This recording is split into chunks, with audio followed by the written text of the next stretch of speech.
I know you've heard a lot over the last few days about what's happening in Washington, and I wanted you to hear it directly from me. Most of what I read doesn't have any bearing in the truth whatsoever, so I want you to hear it straight.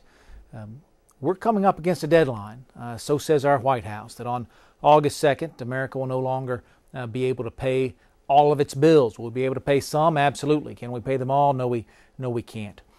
And so what the President has asked for is an increase in the debt ceiling so that America can borrow more money. Well, we know that America is hurting. We know that Americans are hurting. And we said no. We're not going to extend America's credit card when American families are having trouble balancing their own credit cards. What we offered the President was to say we will increase your credit limit $1 for every $1 we cut from spending and make sure we never add that to America's credit card going forward. We brought this bill to the floor last night in hopes of moving it over to the Senate. Now, you may ask, why is it that we're working on things here at the very last minute? Well, the answer is simple. We brought a bill to the floor in February, H.R. 1. We passed it, we sent it to the Senate, and the Senate did nothing.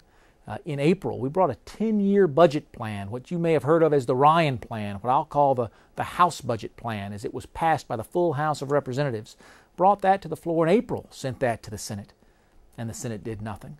You'll remember last week, we brought the Cut, Cap, and Balance Plan to the floor. Cut spending, cap spending, and pass a balanced budget amendment.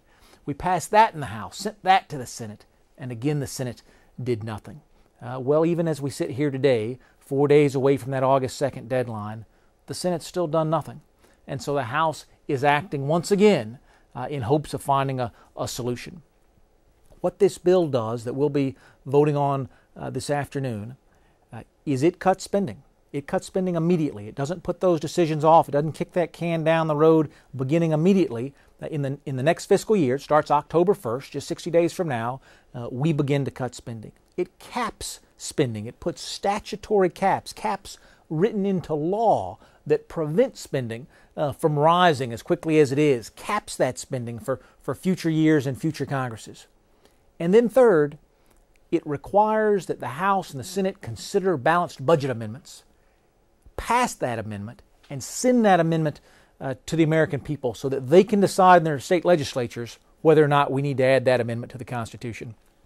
That's the game changer. That's the game changer. And that's what's happened here in the last 24 hours. If you've been reading about negotiations on Capitol Hill, we changed the language from saying the House and the Senate must consider a balanced budget amendment to now saying the House and the Senate must pass a balanced budget amendment. And if they don't, the President doesn't get one more nickel in a debt limit increase. Now, my friends, this is not the solution to our crisis in America. Our crisis isn't the debt ceiling. Our crisis is the debt itself. And the cuts in this bill are but one small step in the right direction. There's still much more work to be done. But what this will do is restore the confidence of the world in American credit markets. It will continue to make sure Social Security checks and veteran checks and military checks are getting out the door to those men and women who have earned them. And it will make sure that over the next 6 months, America is focused like a laser on whether or not a balanced budget amendment is right for this country. We haven't had that debate in 15 years, and I dare say it's past time. If you have any questions about what's going on, you have any concerns, and I know that you do, please let me know. Woodall.house.gov is my web address. Woodall@mail.house.gov is my email address.